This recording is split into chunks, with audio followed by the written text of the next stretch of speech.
அடேங்க அப்பா சாமி, யாரா இந்த சபரியை எஃப்ஜேயும் சூப்பர் டீலக்ஸுக்கு வந்து பிரீமியம் சொல்லிட்டு உள்ள கூட்டு வந்தது. வந்ததுல இருந்து தரங்கட்டு போய் தருதல மாதிரி வந்து கேம விளாண்டுகிட்டு ஒரு மாதிரி இரிட்டேட்டிங் பண்ற மாதிரி பண்ணிக்கிட்டு இருக்காங்க. பண்ண வேண்டிதான், நீங்க நார்மல் பிக் பாஸ் வீட்டை வந்து வேலை வாங்க வேண்டிதான். ஆனா உங்களுக்கு தான் எல்லாம் கிடைச்சு போச்சு. நம்ம தான் வந்து இந்த கேமை வின் பண்ணிட்டு பயங்கரமா வந்திருக்கோம். மத்தவெல்லாம் டம்மி பீஸுங்க, இவங்களுக்கு எவனுக்குமே விளையாட தெரியாது, இவங்க கீழே நம்மளுக்கு கீழே தான் அடிமையா இருக்கணும் அப்படிங்கிற மாதிரி வந்து ஒரு மாதிரி இரிட்டேட் பண்ற மாதிரி இருக்கும். அது இந்த எஃப்ஜேலாம் இருக்கான் தெரியுமா, மெச்சூரிட்டிங்கிறது வந்து 0%. உள்ளுக்கு வந்துட்டானவனே, டேய் இங்க நான் சொல்றதான் கேட்கணும், நான் இப்படித்தான் விளையாடுவேன், இந்த மாதிரிதான் நான் வந்து சூப்பர் டீலக்ஸ் நடந்தாலும் நடந்துவேன், இதுக்காக நான் எவ்வளவு ஃபேஸ் பண்ணாலும் பரவாயில்ல, அப்படியே வந்து யாரும் கேட்கல அப்படின்னம்னா ஏதாவது ஒண்ணு பண்ணிட்டு நான் பிக் பாஸ் வீட்டை விட்டு வெளியே போயிருவேன் அப்படிங்கிற மாதிரி கத்திட்டு இருக்கான். யாரா இவன் சாமி, கொஞ்சம் கூட மெச்சூரிட்டியே இல்லையே அப்படிங்கிற மாதிரி தான் இருக்கு. என்ன அப்படின்னு பாத்தீங்கன்னா, வியானா இருக்காங்களா, வியானாவை வேலை வாங்க வேண்டிதான், பர்சனல் அவங்களோட பெட்டியெல்லாம் எடுத்து வேலை வாங்க வேண்டிதான்.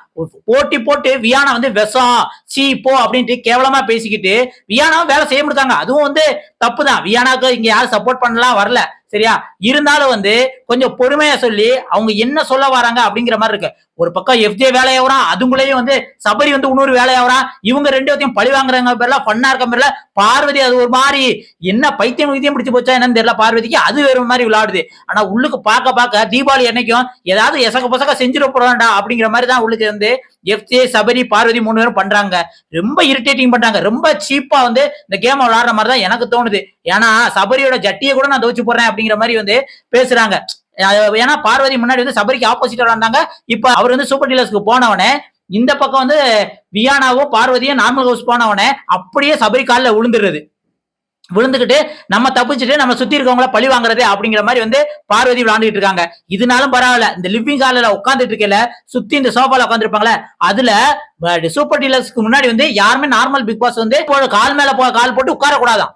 இதனாலும் பரவாயில்ல, யாராவது நாங்க வந்து கால் மேல கால் போட்டு உட்காரணும்னா எங்கிட்ட பெர்மிஷன் கேட்கணும், இல்ல அப்படின்னா நாங்க கால் மேல கால் போட்டு உட்கார்றதுக்கு உங்க நார்மல் பிக் பாஸ்ல இருந்து ஒருத்தன் வந்து என் காலை இன்னொரு கால் மேல போட்டு உட்கார வைக்கணும் அப்படிங்கிறது வந்து கேம் தான். இருந்தாலும் ஒருத்தன் காலை பிடிச்சு தூக்கி போட்டு வைக்கணும் அப்படிங்கிறது வந்து ரொம்ப கேவலமா இருக்கு. இதுக்கு வந்து சப்போர்ட் வந்து நார்மல் பிக் பாஸ் வீட்டுல இருக்கவங்களும் தான். ஏன் அப்படின்னம்னா ஏற்கனவே எஃப்ஜே சபரி கூட வந்து அன்பு கேங்கா தான் இருந்தாங்க, இப்ப வேணா வெளியில போயிருக்கலாம். அதுக்கு ஒரு எக்ஸாம்பிளா வந்து நம்ம விக்ரம் வந்து கூப்பிட்டு யாரு சபரி கூப்பிட்டு என் கால் மேல ஒரு காலை போட வை அப்படிங்கிற மாதிரி ஒரு மாதிரி சபரி காலை வந்து அப்படியே ஒரு மாதிரி தூக்கி கால் மேல போட வச்சாப்ல, அதுக்கப்புறம் எஃப்ஜே காலை தூக்கி கால் மேல கால் போட வச்சாப்ல. இதெல்லாம் வந்து எவ்வளவு கேவலமா இருக்கு. இதை இத்தனை கோடி பேர் பாத்துக்கிட்டு இருக்காங்களேன்ட்டு ஒருத்தனை வந்து தனக்கு அடிமையா கிடைச்சிட்டானா கால் மேல பண்ணாதான் இருக்கட்டும்.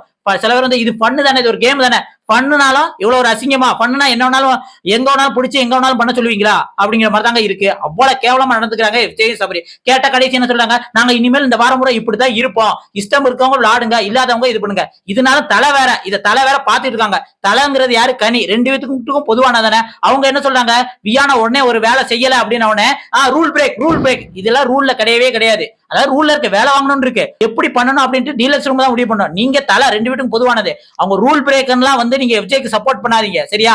அவங்கள நேக்க வேலை வாங்குறது தான் வந்து புத்திசாலித்தனம், தலையோட புத்திசாலித்தனம். நீங்க வந்து அவன் சொன்னவனே இவன் கேட்கல அப்படின்னா வியானாவுக்கு ரூல் பிரேக் அப்படின்னு சொல்றது வந்து ரொம்ப கேவலத்தின் உச்சம். இதுல வந்து சபரியும் எஃப்ஜேயும் ஆடுறதுக்கு வந்து அந்த வீட்டுல நார்மல் பிக் பாஸ் வீட்டுல இருக்காங்களே அவங்களுக்கு ஃபுல் சப்போர்ட். பிரவீன்ராஜ் வாயை திறக்கல, இதை பத்தி அவங்க என்ன பேசினாலும். அதுக்கப்புறம் விக்ரம் வாயை திறக்கல, கெமி வாயை திறக்கல, கனி வாயை திறக்கல. இப்ப என்ன தெரியுது அப்படின்னா அவங்க டீலக்ஸ் ரூம் போனாலும் அவங்களுக்கு நாங்க அடிமைதான் அப்படின்ட்டு வந்து எழுதி கொடுத்த மாதிரி வந்து கெமி, பிரவீன்ராஜ், கலையரசன், கனி எல்லாருமே வந்து அப்படிதான் விளையாண்டுட்டு இருக்காங்க. கேவலத்தின் உச்சமா கேம் போய்கிட்டு இருக்கு. என்ன பண்றாங்கன்னு பாப்போம். இதுல லைவ்ல நிறைய பேர் பார்த்திருப்பீங்க, உங்களுக்கும் இந்த மாதிரி தோணுச்சு, இந்த கால் மேல கால் போடாத, அதுக்கப்புறம் வந்து ஃப்ரீ நாமினேஷன் பாஸ் இந்த டைம் நாங்க தான் வந்திருக்கோம், எங்களுக்கு தான் கொடுக்கணும் அப்படிங்கிற மாதிரி வந்து சொல்றதும், இதுக்கு முன்னாடி நாங்க கஷ்டப்பட்டு வந்திருக்கோம் அப்படிங்கிற மாதிரி சொல்றதும், ஏற்கனவே இருக்கிறவங்க அதாவது வாட்டர்மெலன் சுபிக்ஸாவும் எங்களுக்கு வேணும் நாங்க விட்டு கொடுத்து வந்திருக்கோம் அப்படின்னு சொல்றதும் வந்து எதுவுமே ஏத்துக்காத மாதிரி தான் வந்து சபரியும் எஃப்ஜேயும். அது எஃப்ஜே எல்லாம் ஐயோ என்னமோ ஜெயிச்சுட்டு ஏதோ வந்து பிக் பாஸ் சீசன் 9 கப்பே அடிச்ச மாதிரி வந்து தலையில குதிச்சுட்டு இருக்கான். என்ன பண்ணா காத்துக்கிட்டு இருக்கானோ. இதை பத்தி நீங்க என்ன நினைக்கிறீங்க அப்படிங்கறத கமெண்ட்ல சொல்லுங்க. அடுத்த ஒரு வீடியோல சந்திக்கலாம். நன்றி, வணக்கம் மக்களே.